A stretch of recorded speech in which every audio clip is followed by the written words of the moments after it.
Welcome to ఐఎంటీవీ news. నా పేరు అనిల్. ముందుగా హెడ్లైన్స్. న్యాయవాదుల సంఘాన్ని అభివృద్ధి పథంలో నడిపిస్తాం. మదనపల్లి న్యాయవాదుల సంఘం అధ్యక్ష కార్యదర్శి డివి రమణ, శంకరనారాయణ ప్రకటన.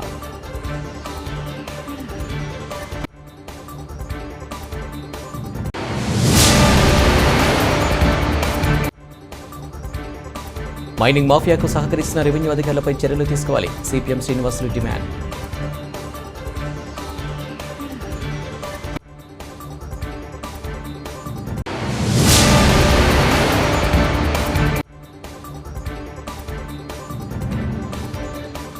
పెంచిన విద్యుత్ ఛార్జీలను ఉపసంహరించాలి. సిపిఎం ఆధ్వర్యంలో ధర్నా.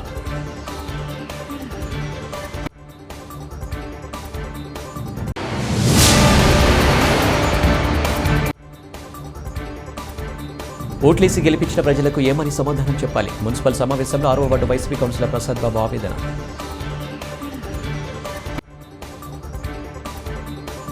న్యాయవాదుల సహాయ సహకారాలతో న్యాయవాదుల సంఘాన్ని అభివృద్ధి పథంలో నడిపిస్తామని మదనపల్లి న్యాయవాదుల సంఘం అధ్యక్ష కార్యదర్శులు డివి రమణ, శంకరనారాయణ ప్రకటించారు. బుధవారం మదనపల్లి కోర్టు సముదాయంలోని న్యాయవాదుల సంఘం భవనంలో న్యాయవాదుల సంఘం ఎన్నికల అధికారి వై భాస్కర్ రెడ్డి పర్యవేక్షణ ప్రశాంతంగా ముగిశాయి. మొత్తం 231 మంది న్యాయవాదులకు గాను 218 మంది తమ ఓటు హక్కు వినియోగించుకున్నారు. అధ్యక్షుడి పదవికి బరిలో ఉన్న ఆవుల శివరామరెడ్డికి 89 ఓట్లు రాగా డివి రమణకు 128 ఓట్లు వచ్చాయి. ఒక ఓటు చెల్లలేదు. డివి రమణ 39 ఓట్ల మెజారిటీతో గెలుపొందినారు. ప్రధాన కార్యదర్శి పదవికి ఎస్సన్నుల శంకరనారాయణ పోటీపడ్డారు. శంకరనారాయణ 2 ఓట్ల మెజారిటీతో ఎస్సన్నులపై గెలుపొందారు. శంకరనారాయణకు 109 ఓట్లు, ఎస్సన్నులకు 107 ఓట్లు వచ్చాయి. ఇందులో 2 ఓట్లు చెల్లుబాటు కాలేదు. అధ్యక్ష కార్యదర్శులకు మాత్రమే పోటీ జరిగింది. న్యాయవాదుల సంఘంలోని మిగిలిన అన్ని పదవులు ఏకగ్రీవంగా ఎన్నుకున్నారు. మదనపల్లి న్యాయవాదుల సంఘం ఉపాధ్యక్షుడిగా జి వయ్యారెడ్డి, సహాయ కార్యదర్శిగా బి గోపాల్ రెడ్డి, సాంస్కృతిక క్రీడా కార్యదర్శిగా పిఎస్ఎన్ గౌరీష్, లైబ్రరీ కార్యదర్శిగా Vamshivardhan, treasurer Mohammed Rafi, lady representative Sujatha, న్యాయవాదుల సంఘం సభ్యులుగా మేడ లక్ష్మీకాంత్, హరినాథ్ రెడ్డి, ప్రేమనాథ్, శైలజ, శేషారెడ్డి, కలీముల్లా, సిన్నప్ప, పర్వేజ్ అహ్మద్, సురేష్ బాబు, కవిత, మంజునాథ్, రఫీ ఏకగ్రీవంగా ఎన్నుకున్నారు. అనంతరం నూతనంగా ఎన్నికైన కార్యవర్గ సభ్యులను న్యాయవాదులు అభినందించారు. ఇప్పుడు ఎన్నికైన ప్రతినిధులు నాతో సహకరిస్తారని ఆశిస్తుంది. ఈరోజు బార్ అసోసియేషన్ ఎన్నికల్లో చాలా ఉత్కంఠభరితంగా జరిగినాయి. ప్రెసిడెంట్కు అదేవిధంగా జనరల్ సెక్రటరీకి ఎంత ఉత్కంఠభరితంగా జరిగినా మేమంతా ఒకటే. ఇదే ఒక చిన్న ఎంటర్టైన్మెంట్ లాగా తీసుకుంటాము.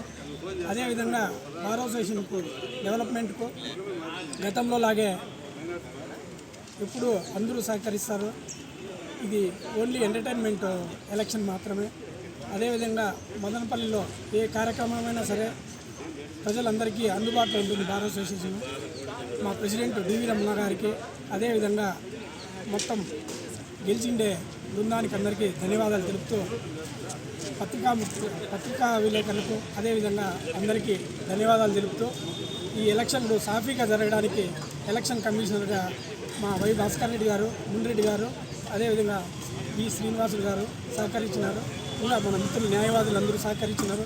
ప్రతి ఒక్కరూ ఈ ఎలక్షన్ కోసము దాదాపు ఒక 3 రోజులు 4 రోజులు కష్టపడినారు.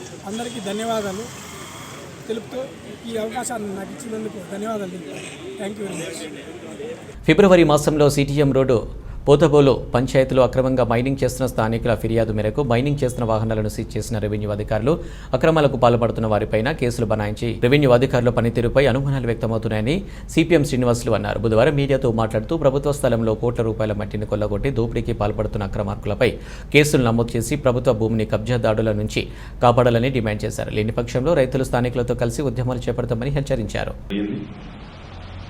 పోతబోలు దగ్గర పోతబోలు రెవెన్యూ విలేజ్లో తహసీల్దార్ గారి సమక్షంలోనే మైనింగ్ మాఫియా దాదాపు 5 ఎకరాల ప్రభుత్వ స్థలాన్ని ఆక్రమించి అక్కడ ఉన్నటువంటి కోట్ల రూపాయల విలువ చేసే మట్టిని రియల్ ఎస్టేట్ వ్యాపారులకు అమ్ముకుంటే అక్కడ ఉన్నటువంటి బండ్లని నెంబర్ కూడా లేనటువంటి హిటాచీలని, జేసీబీలని మదనపల్లి తహసీల్దార్ గారు సీజ్ చేయడం జరిగింది. ఆ సీజ్ చేసి వాటికి ఫైన్ లేసి వదిలేసింది. అక్కడే ఆ సమక్షంలోనే తహసీల్దార్ మీదకి దాడికి వచ్చినటువంటి మైనింగ్ మాఫియా మీద ఒక్క కేసు కూడా నమోదు కాలేదు. సిపిఎం ఆధ్వర్యంలో 6 మంది పేర్లతో సహా ఎవరు ఎక్కడెక్కడ మాఫియా మైనింగ్ చేస్తున్నారు, కొండల్ని గుట్టల్ని ప్రభుత్వ భూముల్ని ఏ విధంగా చదరం చేసేశారనే విషయాల్ని వివరిస్తూ వీళ్ళ మీద చర్యలు తీసుకోవాలని అని చెప్పేసి వినతి పత్రం ఇస్తే 2 రోజుల తర్వాత స్పందనలో మీ సమస్య పరిష్కరింపబడిందని చెప్పేసి సమాచారం వచ్చింది. దీని మీద మళ్ళీ స్పందన అధికారులకి, పై అధికారులకి ఫిర్యాదు చేయడం జరిగింది. ఇప్పటి వరకు దాని మీద జోక్యం చేసుకుంది కానీ దాని మీద చర్యలు తీసుకున్న పరిస్థితి కానీ లేదు. అంటే ఈ విషయంలో అధికారులు, రియల్ ఎస్టేట్ వ్యాపారులు, మైనింగ్ మాఫియా చేసే వాళ్ళందరూ కూడా కుమ్మక్కి అయిపోయినారనేటటువంటిది స్పష్టంగా అర్థమవుతోంది. మదనపల్లి తహసీల్దార్ గారికి పెద్ద ఎత్తున ముడుపులు అందినాయి కాబట్టి ఆ బండ్లని ఏదో తాత్కాలికంగా ఫైన్లు వేసి వదిలించేటటువంటి పరిస్థితి వచ్చింది. ఎప్పటికైనా జిల్లా కలెక్టర్ గారు జోక్యం చేసుకోవాలి. ఈ మైనింగ్ మాఫియాని అరికట్టలేనటువంటి మదనపల్లి తహసీల్దార్ మీద చర్యలు తీసుకోవాలి.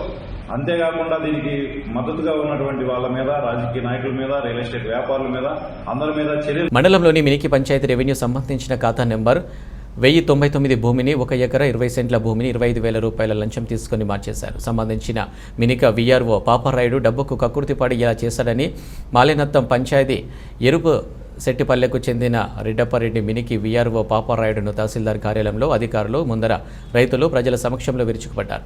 తర్వాత విలేకరులతో మాట్లాడుతూ పాపారాయుడు పాపాలు అన్నీ ఇన్ని కాదని, మినికి రెవెన్యూ గ్రామంలో చాలామంది రైతుల దగ్గర ఇలానే డబ్బులు తీసుకుని 2-3 సంవత్సరాలుగా తహసీల్దార్ కార్యాలయం చుట్టూ తిరిగి చెప్పులు కాళ్ళు అరిగిపోయాయని కొందరు రైతులు ఆవేదన వ్యక్తం చేశారు.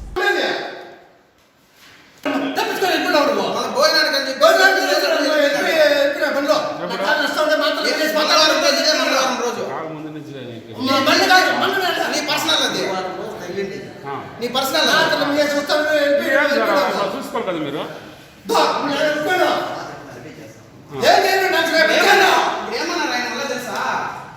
ఇప్పుడు కుదరదు.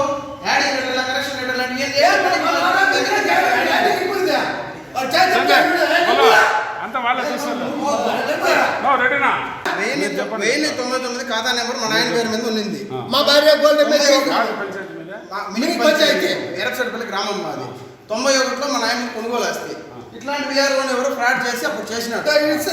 ఎవరు చేసినారో మనకు తెలీదు. మళ్ళీ ఎంఆర్ఓ గారి దగ్గరికి వచ్చి రామచంద్రరెడ్డి ఎంఆర్ఓ గారు ఆయన వచ్చి మళ్ళీ ఏం చేశాడు, రెడ్డపరెడ్డి భార్య గోల్డ్ అమ్మి కొనుగోలు చేసింది ఆస్తి. ఒక నిమిషం ఉండు. కొనుగోలు ఆస్తి కాదు, ఎట్లా వచ్చాయని మా భార్య గోల్డ్ అమ్మేశాను. నువ్వు చెప్తే నేను నమ్మయ్యా, మీ నాయన తెచ్చుకోండి. ఆయన మా నాయన తెచ్చుకొచ్చి చెప్పించిండా, అర్జీ రాసినాడు, అర్జీ. మళ్ళా ఆయన మా నాయన దగ్గర సిగ్నేచర్ తీసుకున్నాడు.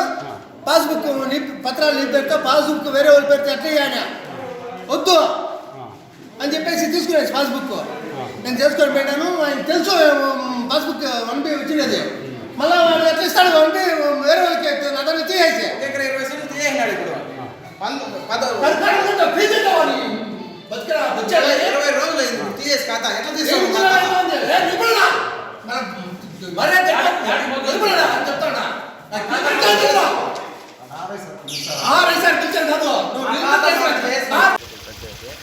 మినికి రెవెన్యూ పాపారాయుడు నాలుగు సార్లు ముద్దేశం పెట్టించారు. ఇప్పటికి 1 పడాలి. ఖాతా నెంబర్ మార్చారు. ఖాతా నెంబర్ తెప్పిస్తూనే ఉన్నారు. ఎదురా మన సీఎం గారు ఇట్లా ఎంప్లాయీస్ని పెట్టుకొని అదేం చేస్తున్నారు, అదేమో మనకే తెలియదు. ఈ పొద్దు రేపు అని ఇట్లే చెప్తూనే ఉన్నారు, తిరుగుతూనే ఉన్నాం. ఆ గవర్నమెంట్ ఏం చేస్తుందో మాకు తెలియదు. ప్రజా పరిష్కారం చేయాలి కానీ వీళ్ళు ఏందినా ఎక్కువతున్నా దీంతో తిరిగి తిప్పట్లు పడి. గ్రామము మాలేనత్తం పంచాయతీ రామసముద్రం మండలం. ఆర్ రెడ్డప్పరెడ్డి కుమారుడు ఆర్ వెంకటరెడ్డి మాట్లాడుతున్నారు. ఆర్ రెడ్డప్పరెడ్డికి 1099 ఖాతా నెంబరు 2019 నుంచి 2022 వరకు ఆయన పేరు మీద ఉంది. 1991లో కొనుగోలు ఆస్తి. 1991లో కొనుగోలు ఆస్తి అయితే ఒరిజినల్ డాక్యుమెంట్లన్నీ మన దగ్గర ఉన్నాయి. పాపారాయుడు వీఆర్ఓ గారు ఏం చేసినారంటే 1 ఎకరా 20 సెంట్లు వేరే వాళ్ళ పేరు మీద మార్చేసినారు. ఎందుకు మార్చినారు అడిగితే వాళ్ళు డాక్యుమెంట్ ఉందన్నారు. డాక్యుమెంట్ అది ఫ్రాడ్. అది ఏ విధంగా చేసినామంటే నాకు వాళ్ళు రిజిస్టర్ డాక్యుమెంట్ చూపించినారు, ఖాతా మార్చినారంటే ఇలాంటి వీఆర్ఓ గారు ఇంతకుముందు ఎవరో ఖాతా కూడా మార్చేసినారు. అదేవిధంగా కార్డు మార్చేసి 1B అదే విధంగా చేసినారు. ఆ విధంగా చేసి ఇప్పుడు మేము వచ్చి అడుగుతామంటే నాకు టైం కావాలా, నాకు హెల్త్ బాగాలేదు. లాస్ట్ మంగళవారం వచ్చినాం. ఆ మంగళవారం నుండి ఇంతవరకు ఆఫీస్కి రాలేదు ఆయన. ఈరోజు వచ్చినారు. ఈరోజు వస్తే రెస్పాండ్ మనకు సరిగా అవ్వడం లేదు. అవ్వకపోగా మళ్ళీ దానికి నీకు డాక్యుమెంట్ ఉండదు, డాక్యుమెంట్ బట్టి చేసినాను అంటాడు. డాక్యుమెంట్ అంటే మనం పర్ఫెక్ట్గా ఉంటే ఇప్పుడు చేయాలి కదా అంటే వాళ్ళ అన్నల దమ్ములు కొనిన్నారో లేదో, కొనుగోలు ఆస్తో కాదో అని ఆ విధంగా మాట్లాడుతున్నారు ఆఫీస్లో వచ్చి. ఇప్పుడు దానికి మాకు ఏ విధంగా అయినా న్యాయం కావాలి. రాష్ట్ర ప్రభుత్వం పేదలు, మధ్యతరగతి ప్రజలపై 4,300 కోట్ల రూపాయల విద్యుత్ ఛార్జీలను భారాన్ని ఉపసంహరించుకోవాలని సిపిఎం పట్టణ కార్యదర్శి డి ప్రభాకర్ రెడ్డి డిమాండ్ చేశారు. గురువారం స్థానిక ఆర్టీసీ బస్టాండ్ సమీపంలో కరెంట్ ఛార్జీలు పెరగడాన్ని నిరసిస్తూ సిపిఎం ఆధ్వర్యంలో ధర్నా కార్యక్రమం జరిగింది. ఈ కార్యక్రమంలో సిపిఎం పట్టణ కార్యదర్శి డి ప్రభాకర్ రెడ్డి మాట్లాడుతూ వైసీపీ ప్రతిపక్షంలో ఉన్నప్పుడు గత ప్రభుత్వం విద్యుత్ ఛార్జీలు పెంచితే వామపక్షాలతో కలిసి పోరాటం చేసిన విషయం గుర్తు చేశారు. అధికారం చేపట్టగానే క్రమక్రమంగా విద్యుత్ ఛార్జీలు పెంచుతూ ప్రజలపై భారాలు మోపడం సిగ్గుచేటన్నారు. మాట తప్పను మడమ తిప్పను అని అధికారంలోకి వచ్చిన వైఎస్ జగన్మోహన్ రెడ్డి విద్యుత్ ఛార్జీలపై మాట తప్పడం ఏమిటని ప్రశ్నించారు. గతంలో విద్యుత్ ఛార్జీలను పెంచి ప్రజలపై భారం మోపిన ప్రభుత్వాలను ఇంటికి పంపిన విషయం గుర్తుపెట్టుకోవాలని హితో పలికారు. గత ప్రభుత్వాలకు పట్టిన గతి పట్టకుండా ఉండాలంటే వెంటనే పెంచిన విద్యుత్ ఛార్జీలను రాష్ట్ర ప్రభుత్వమే భరించాలని, లేని పక్షంలో ప్రజలను సమీకరించి ఉద్యమం ఉధృతంగా చేస్తామని హెచ్చరించారు. ఈ కార్యక్రమంలో సిపిఎం నాయకులు సురేంద్ర, నాగరాజు, శివయ్య, రెడ్డి ప్రసాద్, అంజద్ బాషా తదితరులు పాల్గొన్నారు. మంచిది కాదు. ఈ యొక్క ఇచ్చినటువంటి కరెంటు ఛార్జీలను వెంటనే తగ్గించకపోతే అన్ని పార్టీల ప్రజలను కూడబెట్టుకొని సిపిఎం పార్టీ ఆధ్వర్యంలో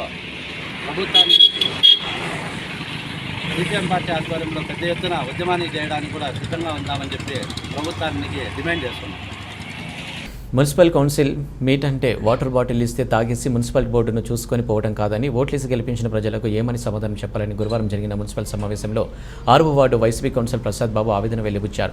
గురువారం మదనపల్లి మున్సిపల్ సమావేశ మందిరంలో చైర్పర్సన్ మనోజ్ రెడ్డి అధ్యక్షతన నిర్వహించిన కౌన్సిల్ సమావేశంలో 6వ ward councillor Prasad Babu, 24వ ward councillor Renuka తమ వార్డులో అభివృద్ధి కార్యక్రమాలు చేపట్టడం లేదని, ప్రజలకు ఇచ్చిన హామీలు నెరవేర్చకపోతే ప్రజలకు సమాధానం చెప్పలేని పరిస్థితి ఎదుర్కొంటున్నామని ఆవేదన వ్యక్తం చేశారు. జగన్మోహన్ రెడ్డి పాలనలో రాష్ట్రాన్ని అభివృద్ధి జరుగుతుంటే ఒక మదనపల్లిలోని అభివృద్ధి కార్యక్రమాలకు నోచుకోకపోవడం బాధాకరమని అన్నారు. తెలుగుదేశం కౌన్సిలర్లు తులసి రామకృష్ణ, గీతాశ్రీలు సమావేశ మందిరంలో దివంగత ముఖ్యమంత్రి ఎన్టీఆర్ ఫోటో లేకపోవడాన్ని ప్రశ్నించారు. సంబంధించిన చైర్పర్సన్ మనోజరెడ్డి, వైస్ చైర్మన్ జింక వెంకట చలపతిలో ఎన్టీఆర్ ఫోటోను సమావేశ మందిరంలో ఏర్పాటు చేయడానికి అంగీకారం తెలిపారు. ఈ మున్సిపల్ సమావేశంలో ఆర్ పల్లవి, డి మహేష్, కౌన్సిలర్లు ప్రసాద్ బాబు, రేణుక, తులసి, రామకృష్ణ, లతశ్రీ, మోబినా, వెంకటరమణ, శ్రీనివాసులు, కరీముల్లా, రాధమ్మ, చంద్రశేఖర్, వసీం, ఖాజా తదితరులు పాల్గొన్నారు.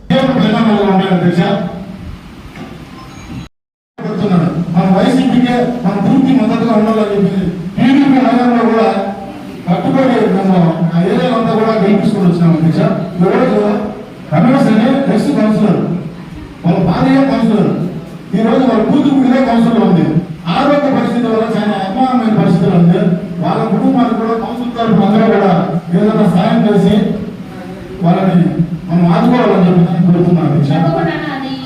వచ్చినా అందరూ సమన్వయం చేసుకొని ముందుకు మన పార్టీ కానీ మనకు కానీ మంచి పేరు ఉండేట్టుగా వాళ్ళని కలుపు మున్సిపాలిటీ హయాంలో మంచి పేరు చేయాలని చెప్పింది. చరిత్ర కోసం అనాథాన్ని అంతే దీక్ష, నా సొంత లాభం కోసం ఇంకోటి లేదు దీక్ష.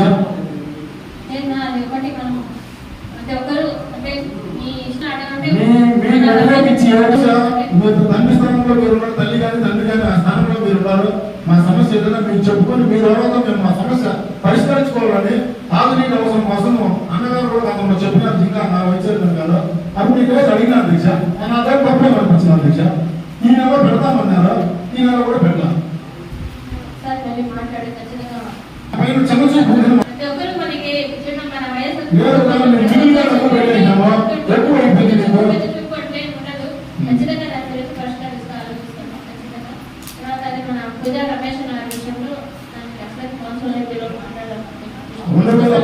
నుంచి 19 వరకు ఎస్సీ ఎస్టీ ప్లాన్ దాంట్లో వస్తే కూడా ప్లానింగ్ వస్తే కూడా టెండర్లు వేసి ఒక్క టెండర్ కూడా పని చేయకుండా చేయగలరు అధ్యక్ష ముందు కౌన్సిల్. ఇప్పుడు మా గవర్నమెంట్ వచ్చింది, మేము ఇప్పుడు కూడా మేము కొట్టాడు చేసుకోకపోతే ప్రజల దగ్గర పనికిరాము అధ్యక్ష. ఇదే 10 సార్లు చెప్తామనంటే నా ఆవేదన ఎట్లుంది అధ్యక్ష. ఏమైనా తప్పుగా మాట్లాడంటే దయచేసి క్షమిస్తున్నాను అధ్యక్ష. జరిగింది 7.4% ఎస్సీ కమ్యూనిటీకి సంబంధించిన డబ్బులు ఖర్చు పెట్టడంలో ఆ రోజు 4.3% మాత్రమే డబ్బులు ఖర్చు పెట్టినారు. ఇంకా 3% లాస్ట్ ఇయర్లోనే మిగిలిపోయింది. డెవలప్మెంట్ ఏరియాలో మాత్రం ఇంకా మెరుగైన సేవలు అందించాలని చెప్పి కౌన్సిల్ ద్వారా మేము అడుగుతున్నాం. గతంలో గాంధీపురం గొల్లపల్లి 2 వాటర్ ప్లాంట్ కావాలని అడిగితే సార్ గారు ఖచ్చితంగా ఈ నెలలో విధిస్తామని చెప్పి చెప్పడం జరిగింది. కానీ అజెండాలో మాత్రం ఎక్కడా లేదు. ఏం మాకేమైనా బడ్జెట్ ఎక్కువ పెట్టేసి ఎక్కువ డబ్బులు అయిపోతా ఉంది అధ్యక్ష, లేకపోతే మాకేమైనా ఎక్స్ట్రాగా ఏమైనా పనులు చేస్తాము.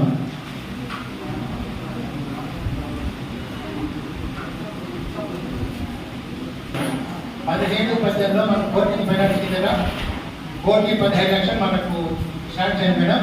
దాంట్లో 17% ఎస్సీలకు కేటాయింపు చేసి వాళ్ళకి కేటాయించాలి మేడం. దాంట్లో 20 lakhs అంటే 118లో 17% అంటే 20 lakhs మేడం.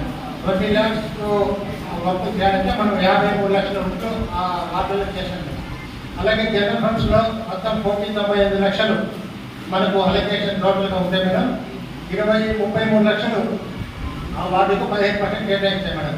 దాంట్లో 41.40 లక్షలు ఆ వార్డుకి ఎస్సీ వార్డులో ఖర్చు పెట్టడం జరిగింది మేడం. అలాగే 18-19లో ఎస్సీ ఎస్టీ కింద మనకు 61.91 శాంక్షన్ మేడం. అది 100% ఆ వార్డులో కంప్లీట్ చేయడం జరిగింది మేడం.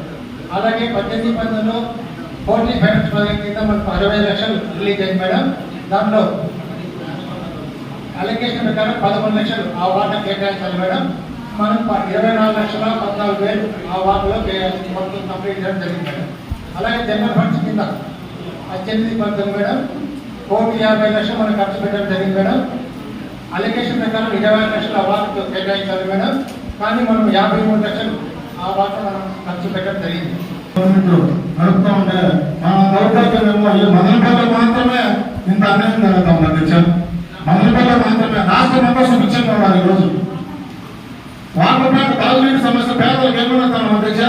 మా ఏరియాలో ఎక్కడ కూడా వాటర్ కనెక్షన్స్ కూడా ఎక్కువ పెండింగ్స్ కూడా లేవు మేడం అధ్యక్ష. ఎందుకు గ్రామాలు మాకు ఇంత ఇదిగా ఆడతానంటే వాటర్ బాటిల్ ఇస్తారు, వాటర్ బాటిల్ తాగేసి మున్సిపాలిటీ బోర్డు చూసుకుని ఇంటికి వెళ్ళిపోవాలి అధ్యక్ష. కుల మతాలకు అతీతంగా మా వార్డు ప్రజలందరూ నా బోర్డు వేసి గెలిపించి అన్ని విధంగా పంపించాలంటే ప్రజల తరఫున మాట్లాడుతున్నా అధ్యక్ష. నా సొంత లాభం కానీ సొంత ప్రయోజనాల కోసం నేనే మాట్లాడాలి అధ్యక్ష. ఇష్టమన్నా తెలియదు, ఎప్పుడు అడిగినా మాట్లాడతామా చేద్దామా అనేసి దాంతోనే బతుకుతాను. మున్సిపల్ పంచాయతీ ఎడ్యుకేషన్ కాబట్టి మనం మున్సిపాలిటీ దాన్ని మాత్రం ఇది చేయకుండా లాస్ట్ టైం కూడా మీకు చెప్పాను నేను నెక్స్ట్ వీక్లో చాలా నెగ్లెక్ట్ చేస్తున్నాను మేడం. ఏది పట్టించుకోవడం లేదు. ఏది చెప్పినా నాకు బయట ప్రెజర్ ఉందిమా నేను చేయాలంటే నేను ప్రెజర్ పెట్టాను ఎదురుగా కూడా అడిగినాను. అప్పుడైతే వచ్చి ఏదో వర్క్ చేయించినాను. అసలు అడుగు పెట్టి శ్మశానంలో ఏదో చేయిస్తారని ఏదో గత 3 months నుంచి మీ దృష్టిలో తీసుకొస్తాను. మీరు కూడా గట్టిగా చెప్తున్నారు. ఆ తర్వాత వాళ్ళు నెగ్లెక్ట్ చేయడం జరుగుతుంది. ఏదైనా కొద్దిగా ఇంట్రెస్ట్ పెట్టి చేయాలని కోరుకుంటున్నాను.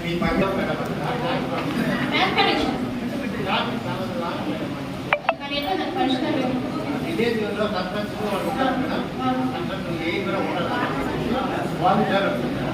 సరే దాంట్లో పరిష్కారం చేసి దాన్ని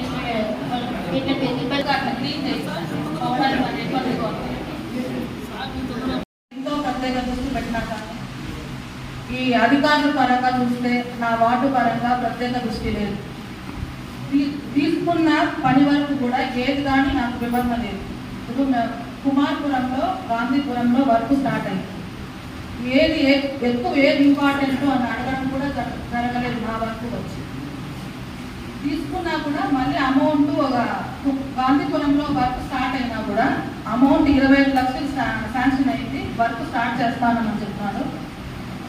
తీరా వర్క్ స్టార్ట్ చేసి మధ్యలో మళ్ళీ 15 లక్షల అమౌంట్ టైం అయిపోయింది వెనక్కి వెళ్ళిపోయిందని చెప్పినారు. ఏ విషయం కానీ మొత్తానికి కౌన్సిలర్కి ఏ విషయం తెలియజేయాల అనేది కూడా మాకు తెలియకట్టకపోయింది. అందరూ ఇప్పుడుండే కౌన్సిలర్లో మొత్తానికి అందరూ కొత్తవారు కాబట్టి ఏది వివరణ లేదు మాకు. సమ్మర్ కాబట్టి వాటర్ ప్రాబ్లం లేకుండా చూడమని ఏది ఒక్కటి అడిగినా బయట మాకు ప్రెజర్ ఉంది మా వర్క్ చేయాలనే మాట చెప్తారు. కానీ మా వార్డు మీద అయితే ఎక్కువ ఇంట్రెస్ట్ పెట్టడం లేదు. నేను ప్రజలకు సమాధానం చెప్పుకోలేక చాలా ఇబ్బంది. ఇప్పుడు రైస్ తోటి ఇంట్లో ముందర ఆ మురికి నీళ్ళంతా చేరి ఇప్పుడు 1 month అయింది. ఎవరుగా నా వైపు వచ్చి చూసింది కానీ ఆ వర్క్ ఇన్ఫర్మేషన్ ఇచ్చింది కానీ ఏది లేదు. ఎందుకు అంటే అమౌంట్ వెనక్కి వెళ్ళిపోయే పరిస్థితి వరకు ఎందుకు తెచ్చుకోవాలా? ఇంట్రెస్ట్ పెట్టి చేయొచ్చు కదా, పని చేయించవచ్చు కదా. మీరు చెప్పినట్టు ఏది వాటర్ ట్యాక్స్ ఏది కట్టకపోయినా కూడా ఇంతవరకు ఎవరికి మేము కనెక్షన్ శాంక్షన్ ఇప్పిలేదు, ఆ విధంగానే వదిలేసినాము. ఏది కూడా మేము లీగల్గా వెళ్ళాలనేది మాకు ఇప్పుడు ఎవరికి ఇబ్బంది పెట్టేది లేదు. కానీ ఇంకోటి ఏమంటే ఏది వచ్చినా మా వార్డుకి స్లమ్ ఏరియాకి ఎంతవరకు శాంక్షన్ అయ్యింది, ఎంత అమౌంట్ ఉంది, మేము సమాధానం చెప్పుకోవాలి కాబట్టి మాకు తెలియజేస్తే బాగుంటుంది. ఏదైనా కూడా ఏ వార్డులో మనకు ఆల్రెడీ మేము టెండర్ పెట్టేటప్పుడు కూడా ఈ మధ్య కాలంలో వాట్సాప్ చేస్తున్నాం. కౌన్సిలర్స్ ఉన్నటువంటి వాట్సాప్లో ఏ వార్డులో ఏ వర్క్స్ ఉన్నాయో కూడా అందరికీ తెలియజేస్తా ఉన్నాము. ఇక మీదైతే రాబోయే దినాల్లో ప్రతి ఒక్క వర్క్ కూడా మీకు తెలియజేస్తాం. దాన్ని తీసుకున్నాను అనుకున్నాము. అది కుమారపురంలోకి కాంచీపురంలో వరకు స్టార్ట్ అవుతుంది అనేది కూడా నాకు వాళ్ళు వచ్చి కాంట్రాక్ట్ మాట్లాడేంత వరకు కూడా నాకు తెలియదు సార్. ఏ ఇబ్బంది లేదు సార్. ఏమంటే మీరు ఇప్పుడు మీరు ఇబ్బంది పడతా ఉన్నాం అనేది మాకు తెలియజేస్తున్నారు, కానీ ఆ విషయం మాకు తెలియదు కదా సార్.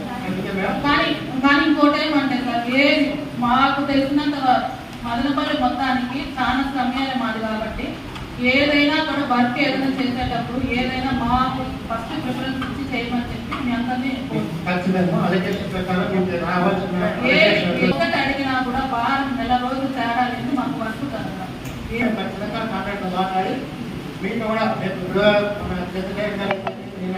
అంతర్జాతీయ మహిళా దినోత్సవాన్ని పురస్కరించుకుని రాష్ట్రమంతా ఘనంగా వేడుకలు నిర్వహిస్తే మదనపల్లి మున్సిపల్ అధికారులు మాత్రం తెదేపా కౌన్సిలర్లకు సంవత్సరం ఇవ్వకుండా వేడుకలు జరుపుకోవడం మంచి పద్ధతి కాదని తెదేపా కౌన్సిలర్ తులసి రామకృష్ణ గిద్దశ్రీలు గురువారం జరిగిన మదనపల్లి మున్సిపల్ కౌన్సిల్ సమావేశంలో ప్రశ్నించారు.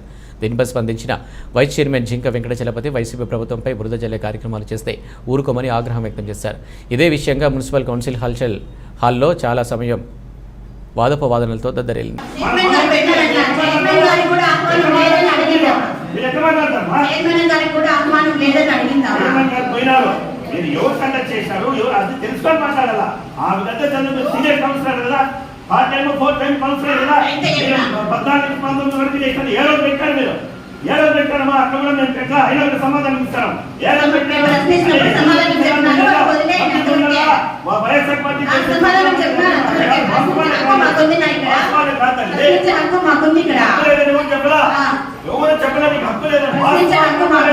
ఏమీ చెప్పలేదు.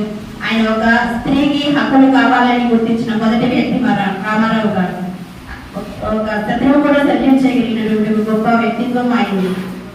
ముఖ్యమంత్రిగా కూడా పనిచేసిన వ్యక్తి అతను. కాబట్టి ఈ మున్సిపాలిటీలో రామారావు గారు చోట ప్రతిష్ఠించవలసిందిగా కోరుతున్నాం అధ్యక్ష.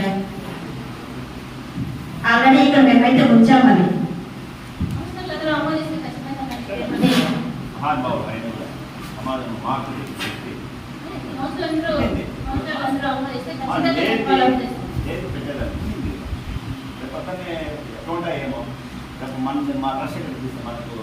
గతంలో ఉన్నప్పుడు మేము మీ పార్టీ అని లేదు, పార్టీలకు అతీతంగా ఒక ముఖ్యమంత్రి గారిని గౌరవించామన్నా.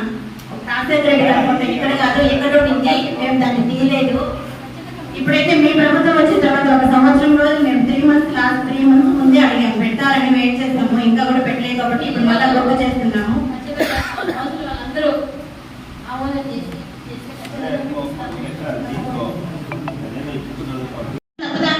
మాట్లాడడంలో మేము హర్ట్ అయినామన్నా. పిలవలేదని మేము అడిగినాము, దానికి సమాధానం వాళ్ళు చెప్పాలా. ఇదే కౌన్సిల్లో ప్రతి నెల జరిగే సమైక్య మీటింగ్ మిమ్మల్ని ఇన్వైట్ చేయలేదని ఉమేష్ గారిని నిలబెట్టి మీరు అడిగారు. అదేలాగా మేము ప్రశ్నించినాము, దానికి వాళ్ళు స్పందించి వాళ్ళు సమాధానం చెప్పాలా. ఇందులో ఎవరికి అవమానం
గౌరవ సభ్యులకి చైర్పర్సన్ గారికి మా పార్టీలో ఉన్నప్పుడు మేము మున్సిపాలిటీకి వేసినామన్నా వేసినాము. ఎందుకు మా వాటిలో పనులు జరగలేదని వేసినాము.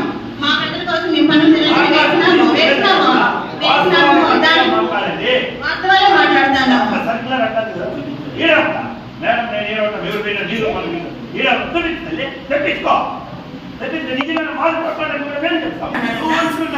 ఆయన వచ్చేసి ముందకి వచ్చేసాడు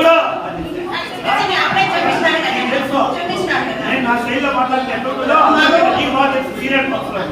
మాకు ఇన్విటేషన్ లేదని కాదన్నా ఇదే కౌన్సిల్లో సమైక్యవాదికి మిమ్మల్ని ఇన్వైట్ చేయలేదని అడిగినారు. అదే మేము అడిగినాము. దాంట్లో తప్పే ఉంది. నేను ఇద్దరే కాదు మీ వైఎస్ఆర్ పార్టీ అంటే మాకంతా కేంద్ర కార్యాలయం అందుకని వాళ్ళు అడిగినారు అని చెప్పినాం. లేదు మీరే చేశారు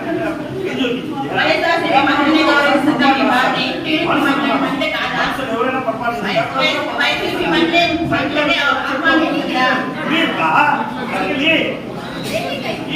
తెప్పించుకో సొమ్ము పోండి పెట్టమా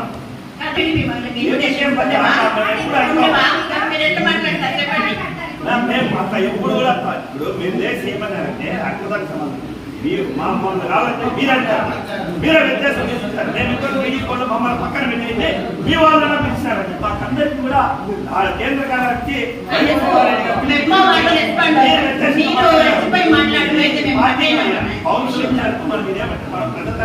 పార్టీ ఉండదు మాట్లాడారు. మీరే మాట్లాడుతుంది మా ఇద్దరు తీసేది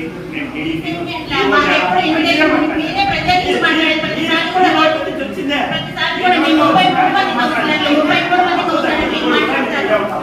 సర్కులర్ మున్సిపాలిటీలో సెక్షన్ ఆఫీస్ ఉన్నాడు కాదన్నాడు. ఇది కమిషనర్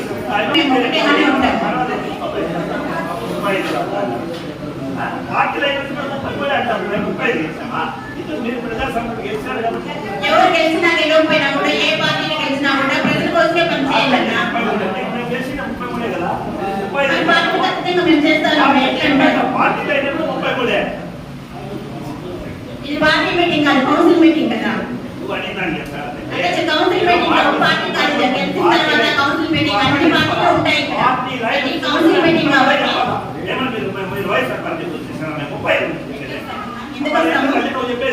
పార్టీ పరంగా మిమ్మల్ని కట్టుకోమని చెప్తారు. పార్టీకి అతీతంగా కట్టుకోమని చెప్తారు. ఇప్పుడు మేము అడిగిన దానికి రెడ్మా వాళ్ళు స్పందించారా? మీరెందుకు స్పందిస్తున్నారు? మీరెందుకు స్పందిస్తున్నారు? సమాధానం చెప్పిస్తాడు అయిపోతుంది కదా. కాదన్నా రెడ్మా వాళ్ళ సమాధానం చెప్పిస్తాడు అయిపోతుంది. బులెటిన్ ముగించే ముందు హెడ్లైన్స్ మరోసారి. న్యాయవాదుల సంఘాన్ని అభివృద్ధి పథంలో నడిపిస్తాం. మదనపల్లి న్యాయవాదుల సంఘం అధ్యక్ష కార్యదర్శి డివి రమణ, శంకరనారాయణ ప్రకటన.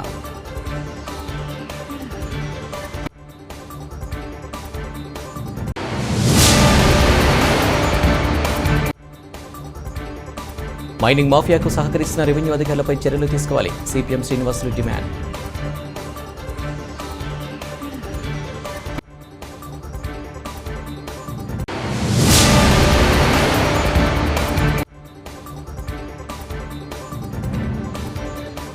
పెంచిన విద్యుత్ ఛార్జీలను ఉపసంహరించాలి. సిపిఎం ఆధ్వర్యంలో ధర్నా.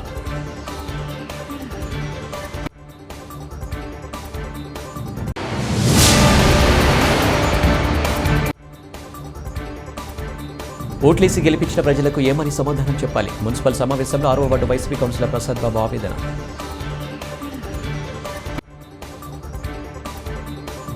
ఇవి వాళ్ళ అప్డేట్స్. నమస్తే.